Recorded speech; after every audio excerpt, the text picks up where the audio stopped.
For more on that, I'm joined by Georgina Wright from Chatham House. Thank you for being with us on France 24. Does today's vote essentially mean that Parliament has lost the right to have any real say over how the Brexit process goes from here?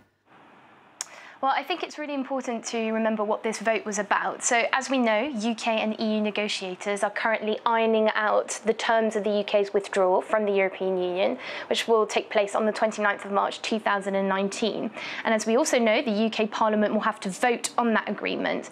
But let's assume, for some reason, that the UK and the EU don't reach an agreement, or that the UK Parliament deems that the agreement reached is actually unacceptable. What happens in that situation? So this amendment, essentially, was trying to give Parliament a greater role in directing the government under those scenarios. Now, what has actually happened is that the Secretary of State for leaving the European Union, David Davis, said that if that were to happen, the Speaker of the House would basically choose and decide whether or not the Parliament can have a say. So, you know, it's not really there is still an element where the Parliament will be certainly involved in these discussions, and you know, it's not off the table that they will have a greater say if that were to happen.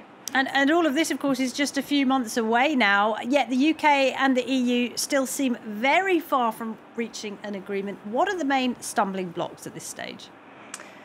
Well, at the moment, as we know, there's currently a lot of discussion around the border between Northern Ireland and the Republic. You know, how can we maintain that as open as possible, frictionless as possible? Lots of different disagreement on both sides.